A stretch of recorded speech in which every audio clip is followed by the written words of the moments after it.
Using your own music as a marketing tool. Have you ever thought about how your music could do more than just entertain? It can also be a powerful tool to promote your brand, business, or even other creative projects. Whether you're an artist, a small business owner, or just someone with a passion for music, using your songs as part of your marketing strategy can help you stand out and connect with your audience. Let's explore how to do it with some simple strategies and real-life examples. 1. Tell your story. People love stories. Your music is a reflection of your journey, beliefs, and experiences. Share the story behind your songs. For example, if you've written a song about overcoming challenges, explain the personal experience that inspired it. Pair this with a blog post, a social media caption, or even a short video. This makes your audience feel closer to you and more connected to your music. Example, Taylor Swift often shares the backstories of her songs, and her fans love it. You can do the same, even on a smaller scale. 2. Make music for your brand. If you run a business or have a personal brand, create a song that represents what you stand for.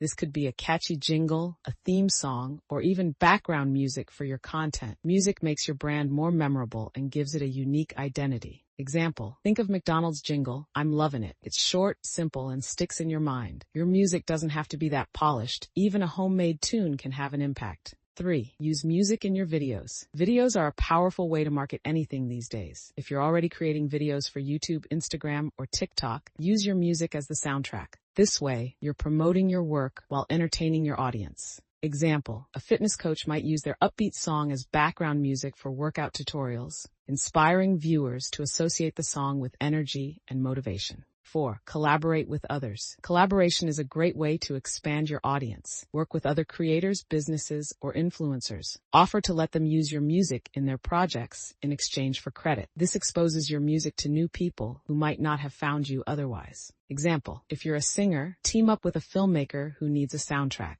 Or if you run a music studio, let local businesses use your instrumentals for free in their ads, with your name mentioned, of course. 5. Host events and performances. Live events are a chance to showcase your music while building a deeper connection with your audience. These don't have to be huge concerts. They can be small community events, online live streams, or even performances at local cafes or fairs. Share the event highlights on social media to keep the buzz going. Example, a local bakery might host a small event and feature your music as part of the ambiance. You get exposure, and they get a unique experience for their customers. 6. Give away free downloads. Everyone loves freebies. Offering a free download of one of your songs is a great way to attract attention. Use it as an incentive for people to sign up for your newsletter, follow you on social media, or check out your website. Example, on your website you could say, "Sign up for my newsletter and get a free download of my latest single." 7. Create tutorials and behind-the-scenes content. Show your audience how you create your music. Whether it's a quick lesson on playing a melody or a peek into your recording process, this kind of content is not only fun, but also builds trust and loyalty. Example, share a video of you composing a song step by step. Fans and aspiring musicians alike will find it fascinating. Using your music as a marketing tool doesn't mean you're selling out. Instead, it's about sharing your talent in ways that help you grow your audience and achieve your goals. Start small, experiment with these strategies, and most importantly, stay true to your unique sound and vision.